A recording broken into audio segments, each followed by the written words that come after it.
안녕하세요. 커리어 코치 정철상입니다. 오늘 트렌드 2023으로 2023년도 개면연 새해 우리가 어떻게 보낼 것인가에 대한 이야기 드려보려고 합니다. 여러분 편하게 강의 들으시고요. 오늘 쉬는 시간 없이 스트레이트로 제가 하고 마지막에 질의응답 필요한 부분들 이렇게 받고 오늘 강의 마무리하도록 하겠습니다.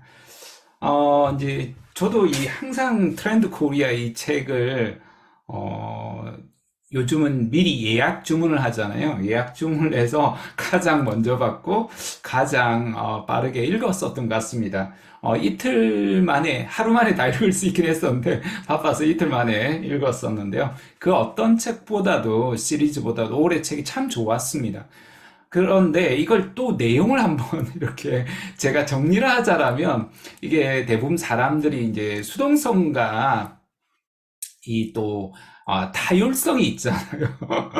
그래서 제가 이제 자발적으로 이렇게 하려고 하니까 이게 잘 안 되는 거예요. 그래서 여러분 이렇게 강의를 통해서 이야기를 하면 좋겠다 싶어서요. 그 어떤 책보다도 좋아서 한번 내용을 정리해 드릴 겁니다. 여러분 역시도 저는 두 번, 지금 세 번을 봤는데도 훨씬 더 많이 봐야 되겠다 이런 생각이 듭니다. 여러분 역시도 이제 책을 읽으신 분도 계시고 아마 읽지 못하신 분도 계실 건데요. 한번 들어보시고 또 읽어보는 것도 대단히 이제 좋지 않나 이런 생각 때문에 한번 제가 정리해서 여러분 이야기 드려볼 겁니다. 새해가 이제 대불황이 이렇게 예측된다고 하니까요. 저도 섬뜩한 마음이 있고 아마 여러분 마음도 있을 겁니다. 저는 날마다 해외여행 가자라고 이렇게 소리 내어서 소리 지르다가 요즘은 잠잠하게 내년 조심해야 되나 이런 생각들 하면서 내년을 어떻게 바라봐야 될 것인가 이렇게 준비를 해왔으니까요. 여러분이 함께 해주신다면 여러분도 분명히 배움이 있을 거라 믿습니다. 오늘 강의 한번 들어가 볼까요? 구구구! 제가 이렇게 유튜브에서는 이렇게 합니다. 통찰력이란 단어가 사실은 대단히 이제 부러운 단어죠. 저는 통찰력이 있는 사람은 아닙니다. 그럼에도 불구하고 늘 좀 남다르게 이제 생각을 하려고 하고요.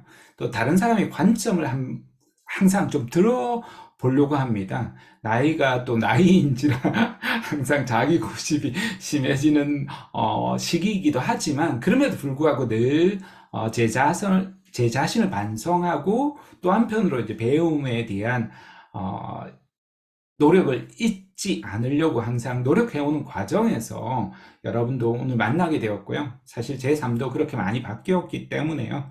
여러분 역시도 이미 너무 잘하고 계시지만 내년 다가오는 새해 더 멋지게 비상하시라고 오늘 이야기 전해드려 보려고 합니다. 제 이름 세자 정철상 꼭 기억해 두시면 좋겠습니다.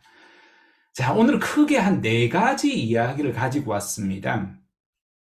트렌드를 바라보는 안목을 이제 첫 번째로 우리가 키워야 하잖아요. 여기에는 정말 방대한 정보가 있긴 하지만 그 개별적인 트렌드이기 때문에 이것을 나한테 어떻게 적용해야 되고 우리가 어떻게 세상을 봐야 하는 것인가에 대한 고민들이 좀 있단 말이에요. 그래서 전반적인 부분을 먼저 할게요. 왜냐하면 이 세부적인 트렌드 부분을 혹시나 못하는 부분이 있더라도 이것이 훨씬 더 중요한 부분이 있기 때문에 전반적인 부분에서 한번 훑어보고요. 그 다음 올해 트렌드를 크게 세 가지로 구분할 겁니다.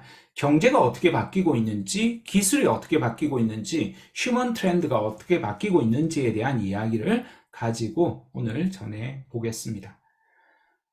첫 번째, 트렌드라는 것은 무엇이냐? 이렇게 성별을 따지지 않고 나이를 따지지 않는 네이버에게 물어봤습니다. 네이버에는 사상이나 행동 또는 어떤 현상에서 나타나는 일정한 방향이나 흐름이나 추세를 이야기합니다. 우리가 여기에서 이제 주의해서 바라봐야 되는 것 중에 하나가 흐름이라는 겁니다. 그러니까 우리가 흐름을 잘 모르면 항상 좀 어려울 수가 있어요. 우리가 인생을 살아갈 때도 속도를 내야 될 때가 있고요. 굉장히 좀 느긋하게 여유를 가져야 될 때가 있어요. 이걸 구분을 못하면 인생이 굉장히 어려워집니다. 요즘 연애로 보면 젊은 친구들이 밀당이라고 하잖아요. 밀 때와 당길 때를 구분을 못하면 아주 이게 삶이 피폐해지고 곤란해질 수가 있거든요. 이런 상황들이 굉장히 많아진다는 겁니다. 그것이 이제 트렌드의 힘입니다. 있습니다. 우리가 마치 다 아는 것 같지만 이 흐름을 평소에 보지 못했던 사람들은 흐름을 타고 들어오기가 되게 어렵습니다. 예, 그런 측면에서 어떻게 흐름이 바뀌고 있는가, 여기에 대한 이야기를 우리가 한번 해보려고 합니다.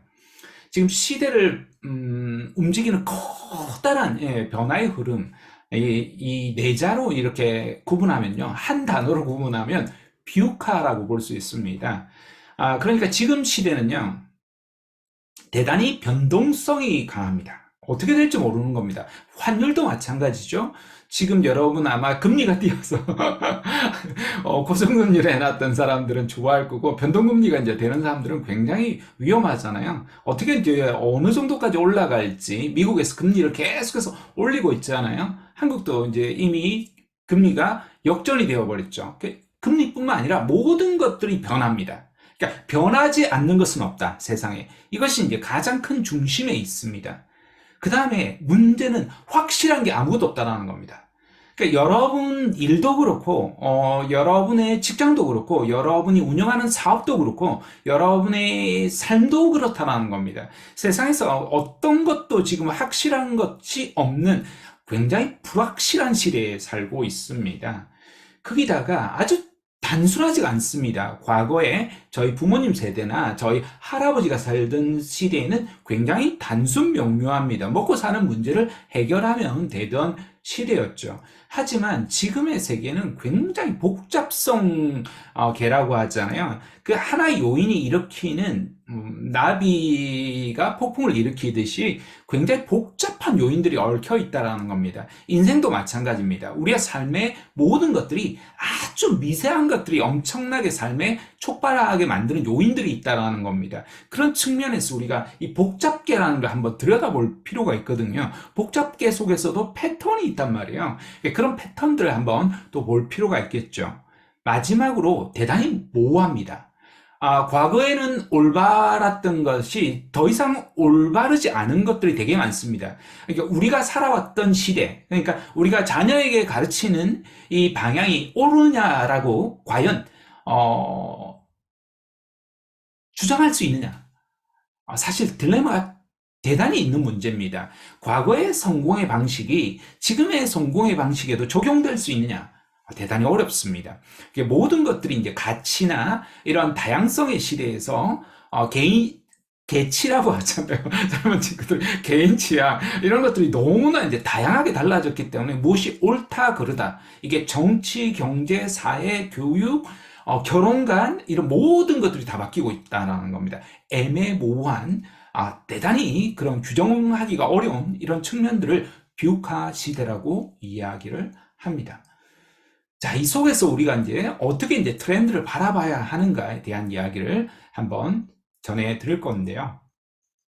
여러분에게 오래를 간통하는 가장 큰 트렌드 또는 여러분에게 가장 큰 영향력을 준 사건들은 무엇이 있나요? 가깝게는 입으로 떠올리기 되게 오늘 절대 강의하면서 안 떠올려야지 했던 것 중에 하나가 이태원 참사 이야기였었는데요. 가깝게는 이런 이야기가 있고요. 우크라이나 사태나 금리에 대한 부분, 미중 간의 갈등, 정치의 양극화에 대한 서로에 대한 갈등, 반목, 질시, 이런 것들이 이제 굉장히 많은 유가 폭등에서부터 여러 가지 어느 정도 좀 내려오긴 했지만 여러 가지 이런 부분들이 아마 머릿속에서 각자가 이제 떠오를 겁니다. 강의를 하시거나 특히 이제 독립해서 활동을 하고 계신 분들이라면 또 물론 잘 나가시는 분들은 더 많은 것들을 또 얻을 수 있겠지만 분명히 거기에도 파급력이 교육이라는 것이 상당히 많이 줄어들었다라는 겁니다. 무엇보다도 이제 대면 강의들이 많이 줄어들었고 교육 그 자체가 이제 대면 수업으로 진행할지 안 진행할지를 잘 모르는 애매모호한 이런 상황에서 이제 교육 예산들이 지금 이제 교육 기관이나 공공기관이나 일반 기업들도 상당히 좀 많이 줄어든 이런 각자가 서로 다른 영역들의 부분들이 있을 겁니다. 근데 이 전체를 아우르는 이제 관통하는 트렌드 중에 하나가 코로나입니다. 코로나가 지금 3년째 지속이 되고 있잖아요. 원래는 before Christ, after Christ, 예수님이 태어난 전후로 이렇게 BC, AC가 바뀌었다라면 이제는 이제 새로운 표준화가 생겼다라는 겁니다. 그러니까 코로나 이전과 코로나 이후가 다르다라는 겁니다. 그러니까 코로나가 모든 것들을 촉발시킵니다. 제가 10가지 트렌드를 이제 말씀을 드릴 건데요. 이 10가지 트렌드 모든 것들이 이제 코로나가 가속화시키거나 없애버리거나 우리 삶 속에서 만들어버리는 것들이 굉장히 많은 영향력을 끼치고 있다라는 겁니다. 이 코로나가 아마 여러분도 그런 마음이 아마 다들 솔직하게 있을 것 같은데요.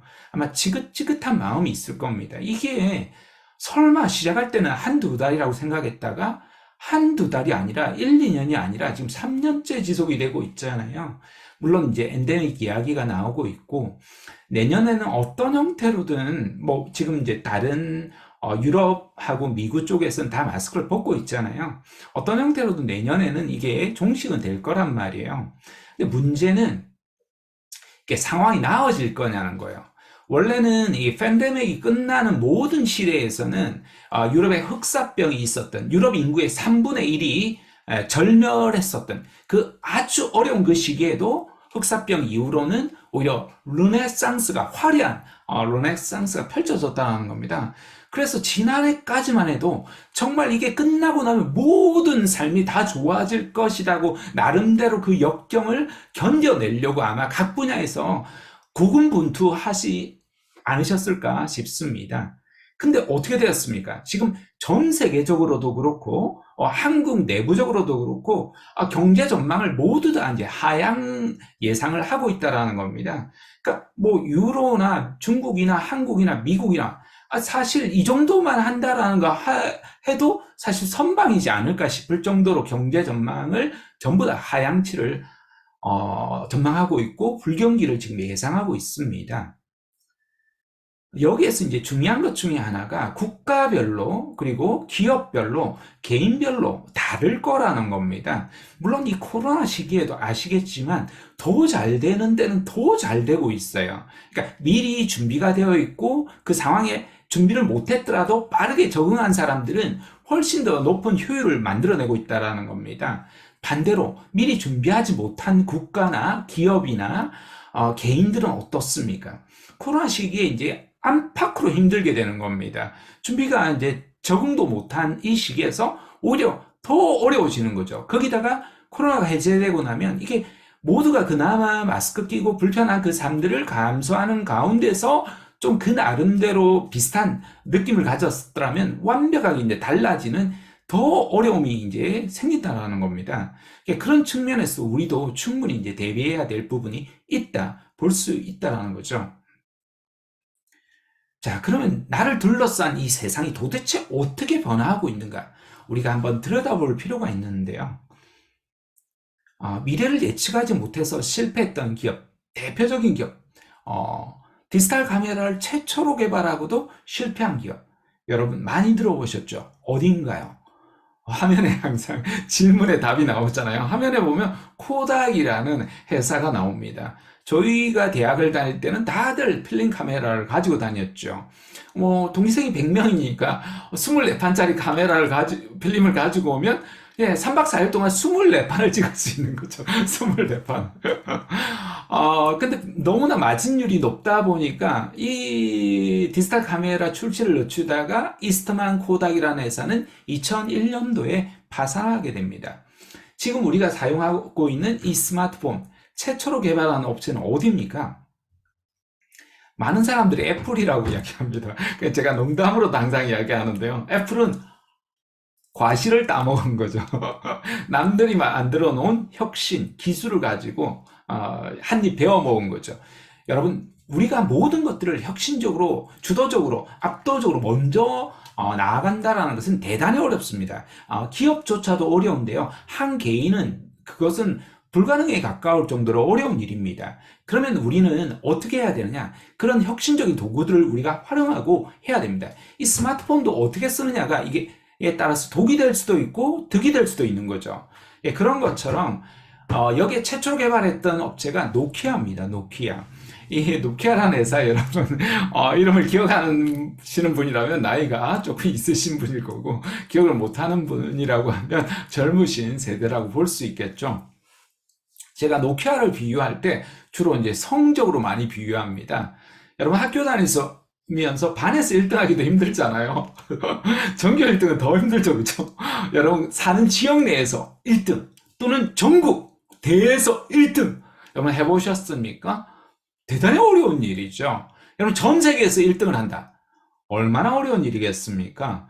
그런데 이 노키아는 전 세계 1등을 무려 13년을 한 기업입니다. 얼마나 대단한 기업인지 아시겠죠? 핀란드의 삼성전자보다 더 큰 기업이었습니다. GDP의 25%에서 30% 정도를 차지했던 거대 기업이었습니다. 마치 노키아가 어리석어서 망했다라고 이렇게 이야기하는 경우들이 간혹 있는데요. 절대 노키아는 어리석어서 망한 기업이 아닙니다. 최고의 전문가, 최고의 컨설팅 기업에다가 의뢰를 합니다. 우리가 이런 거를 개발했는데 앞으로 어떻게 하면 좋겠느냐 이렇게 물어봅니다. 컨설턴트가 물어보죠. 도대체 그게 뭐냐? 한마디로 설명을 해봐라. 그러니까 쉽게 설명하면 전화기가 되면서 일종의 컴퓨터 기능이 있는 거다. 오케이, 우리가 분석해 줄게. 그리고 나서 막대한 컨설팅 비용을 받고 분석을 해줍니다. 자, 모든 시장에는 프리미엄 시장이 있다. 또는 명품 시장이 있다. 여기엔 전 세계 시장의 1%에서 2%에 불과하다. 근데 너네는 지금 시장의 50%에서 많게는 60% 시장을 잠식하고 있다. 그러니까 이게 아무리 나가더라도 고가의 프리미엄 시장이니까 여기는 세계 시장의 극소의 일부분일 거다. 그런데 너네가 지금 이걸 만든다라고 한다라면, 그 당시엔 스마트폰이라는 이름 자체가 없었기 때문에요. 이걸 만든다라고 한다라면 생산 라인을 다 바꿔야 되고 막대한 투자를 해야 되는데 굳이 그렇게 할 필요가 없다. 이렇게 이제 컨설팅을 내려줍니다. 첫 번째로 컨설턴트, 전문가의 배착과 실수입니다. 그래서 저도 전문가라는 이야기를 간혹 듣는데요. 취업 전문가, 진로 전문가, 커리어 전문가, 경력 개발 전문가, 상담 전문가. 저는 항상 자문을 가집니다. 전문가의 말이 과연 옳은가? 저도 항상 그래서 반성을 하고 또 자기 혁신을 해 나가려고 끊임없이 이제 노력을 해 나갑니다. 자, 그러면 전문가 또 무조건 다 잘못한 거냐? 그렇지는 않습니다. 전문가는 전문가의 의견을 이제 밝히는 거죠. 이것을 가지고 내가 어떻게 이제 판단을 하느냐가 대단히 중요합니다. 그러니까 모든 판단을 전문가 또는 누군가에 위탁을 해서는 절대 안 됩니다. 그렇게 해서 반대로 이제 성공한 기업을 우리가 아는 삼성전자를 볼 수가 있습니다. 삼성전자는 1960년대에서 70년대 반도체 사업을 꿈꿉니다. 이때 미쓰비시 연구소에서 너네는 절대 반도체 사업을 할 수 없다. 첫째, 기술력이 안 된다. 둘째, 기술력이 돼도 이제 내수 시장이 안 된다. 내수에 이제 수요가 안 되는 거예요. 한국이라는 조그마한 시장에서 너네가 될 수가 없다. 셋째, 막대한 자금이 드는데 규모의 경제란 말이에요. 그러니까 최소한 30조 원 현금, 그 당시에 70년대, 80년대에서 현금 30조 원 이상 해봤자 5개 공장을 만들 수 있단 말이에요.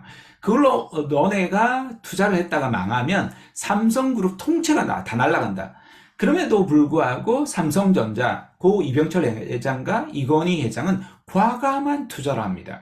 그러면서 D램 시장에 전 세계 1위로 올라오죠. 물론 지금 이제 대만의 파운드리 시장에서는 뒤처져 있기 때문에 파운드리 시장을 새롭게 이제 개척하려고 굉장히 이제 고심하고 있고, 우리가 또 한편으로 그것을 이제 앞으로 지켜봐야 될 과제이기도 합니다. 자, 반대로 미래를 예측해서 또 성공한 기업 중에 하나는요. 제가 태어난 1968년도 저는 모르고 기억도 못하는 아주 아득한 옛날이긴 한데요. 유가가 굉장히 안정적이었다라고 합니다. 그런데 한 20대 중반, 우리나라로 본다라면 20대 중반의 직장인이 뭐 어떤 보고서를 쓴다라고 최고의 경영진이 받아들일 수 있느냐? 그런 일은 없죠. 보고서도 올라가지도 않을 겁니다. 그럼에도 불구하고 이 20대 중반, 경력 3년밖에 안 되는 직장인이 보고서를 씁니다. 앞으로 유가가 폭등할 가능성이 있다. 거기에 대비를 해야 된다. 그러니까 에펙의 내부 상황들을 보고 중동 전쟁에 대한 기미들을 발견하게 된 겁니다. 만약 유가가 폭등하면 어떻게 될 거냐? 시나리오를 한번 써보죠. 써봤더니 이 로얄 더치셀이라는 회사는 망한다라는 결론이 나옵니다. 그래서 이게 이제 간단한 문제가 아니라 대비를 한다라는 것은 경쟁사에 비해서 돈을 더 내놔야 되는 겁니다. 이런 보험 중에서도 저축성 보험이 있고 소멸성 보험이 있잖아요. 말 그대로 이제 소멸성 보험을 내놔야 되는 겁니다. 근데 현금으로 몇십억, 여러분 이게 얼마나 큰 돈입니까? 순이익을 내려면 몇백억 이상의 매출을 일으켜야 나올 수 있는 금액이잖아요. 이 작은 중견기업이었거든요. 당시에. 투자를 합니다. 그래서 계약 조건을 변동할 수 있는 조건으로 계약서를 변동하는 조건으로 더 많은 경쟁사에 비해서 돈을 내죠. 실제로 유가가 이제 중동 전쟁이 발발하고 유가가 $200까지 폭등을 합니다. 거의 많은 회사들이 도산하는데요. 이 조그만했던 중견기업 로얄 더셋이라는 회사는 전 세계 2위 정유 회사로 도약해 나갑니다. 고졸도 연봉이 4천만 원이고요. 대졸이 연봉 6천만 원으로 출발하고 5년 이내 모두 연봉 1억대가 올라가는 회사로 아주 복지 조건도 좋은 회사로 알려져 있습니다. 이때부터 로얄 더치셀은 1970년대 미래 예측 방법론을 개발합니다. 그리고 나서 그 방법론을 일반인들에게 공개를 합니다. 그것을 기업 전략에 통합을 하고요. 90년대부터는 외부 주주에 초점을 맞추고 2000년대부터는 기업 전략에 이제 통합을 해 나가고요. 코로나가 터진 이후로부터는 전 지구적 전략에 통합을 해 나가는 시나리오들을 대단히 어렵지만 예측해 나가려고 하는 미래 시나리오를 써 나간다라는 겁니다. 자, 제가 기업에 대한 이야기를 드렸는데요. 이게 과연 우리에게 무슨 상관이 있나? 아마 개인들 강의하다 보면 그런 생각들을 의문을 던지시는 분들도 분명 있을 겁니다. 우리가 어렸을 때는요, 초등학교, 중학교 정도만 돼도 플랜 A, 최상의 시나리오잖아요. 이게 낙관적 시나리오를 씁니다. 근데 고등학생 정도만 되어도요, 이제 식은머리가 조금 있는 학생들은 이게 살기가 팍팍하구나. 내가 서울대 가기는, 스카이 가기는 힘들구나. 이런 것들을 알게 되죠. 뭐, 대학생들도 아직 요즘 어린 친구들은, 마인드가 어린 친구들은, 뭐든지 차선책, 플랜 B라고 하잖아요. 뭐, 이 정도면 됐어. 뭐, 대기업 정도 가면 되지. 이런 생각들을 하잖아요. 아시겠지만 대기업 들어가는 게 어렵습니다. 5% 미만이거든요. 인문계열은 2% 정도밖에 안 됩니다. 1%에서 2%. 우리가 살아가다 보면 절대로 난 그렇지 않을 거야 라는 플랜 Z라는 상황이 펼쳐진다는 겁니다. 어쩌면 지금의 상황들도 플랜 Z가 펼쳐졌던 그런 시기라고도 볼 수 있고요. 그 개인이 또 각자가 이제 처한 상황들이 굉장히 또 어려운 상황에 처하신 분들도 분명히 있을 거라는 겁니다. 자, 우리가 가고 싶었던 어렸을 때는 대기업, 요즘 청년들은 공기업, 이제 공무원보다 더 인기 있는 게 요즘은 공기업이라고 합니다. 왜냐하면 공무원의 장점과 기업의 사기업의 장점을 이제 합친 게 이제 공기업이라고 해서 요즘 수도권 대학들은 공기업 시험에 대단히 많이 몰리고요. 지방의 국립대 학생들도 성적이 우수한 학생들은 공정하기 때문에 NCS라는 시험을 통해서 공기업으로 되게 많이 몰려간다 이런 이야기를 합니다. 금융기관 안정적이라고 생각했던 예전에 대기업이 대학교 교직원이 가장 선호 직업이었었는데요. 이게 10년 후에 사라졌습니다. 10년 전부터. 왜냐하면 대학교가 구조조정을 하는 겁니다. 구조조정해 나가니까 불안정하죠. 군대도 마찬가지고 모든 것들이 안정적이라고 생각했던 사람들이, 그리고 소위 잘 나갔던 사람들이 이 조직의 후광을 보고 나오면요, 그러니까 계급장 떼고 하면 대단히 불안정하다라는 겁니다. 저도 이제 강사들 많이 양성을 해왔는데요. 지금까지 한 600명 정도 강사 상담사를 양성을 해왔습니다. 그 중에 그러다가 제 교육을 들으신 분도 있고 안 듣고 나다니시는 분이라고 저는 그렇게 표현하는데요. 나다니시는 분들 중에 대기업 인사 담당자 출신들이 있습니다. 소위 나가는 좋은 대학에 좋은 대기업에 좋은 인사 담당자 잘 나가죠. 어떻습니까? 대기업에 있는 동안에 직장 생활하면서 면접 나가면 최소 한 50만 원 정도 나쁘지 않죠. 휴가 나와서 그 한 5건 정도 하면 200~300만 원 정도 나오니까 이거 좋은데? 이거 풀타임으로 하면 더 많이 나올까? 1000만 원 금방이겠구만. 이런 생각으로 튀어나온 사람들 중에요. 95%가 들어갔습니다. 생존이 대단히 어렵다라는 겁니다. 여러분 직접 이제 프리하게 활동하시는 분들이라면 그런 이야기가 어떤 의미인지 아실 건데요. 내가 스스로 생존해서 돈을 번다라는 것은 우리가 생각하는 것보다 훨씬 더 구조적으로 복잡하고요. 여기에 대한 콘텐츠가 비약적으로 필요합니다. 근데 이 콘텐츠라는 게 처음에 볼 땐 별거 아닌 것 같지만 여러분이 한 2시간짜리 강의를 해도 아주 방대합니다. 여러분이 이 강의 하면서도 별거 아닌 것 같지만 저는 이 강의 안 하는 게 더 좋을 정도로요. 아무 효용성이 안 나올 정도로 한 일주일 정도 이상을 투자를 해야 되거든요. 굉장히 어렵습니다. 말이 일주일이지 그 이전까지 준비한 시간까지 하면 정말 방대한 시간을 준비해야 되거든요. 어렵죠. 그러니까 그 사람들이 이제 빛을 발하지 못하는 이유 중에 하나가 직장이 전부인 것처럼 하는 거예요. 그러니까 직장에서 잘 나가는 부장님이나 직장에서 임원들이면 거들먹거리는 사람들이 있어요. 근데 이게 직장을 떠나고 나면 아무것도 아닌 거예요. 사람들도 더 이상 찾지 않습니다. 그러니까 직장보다 직업을 구해야 되는 시대라는 겁니다.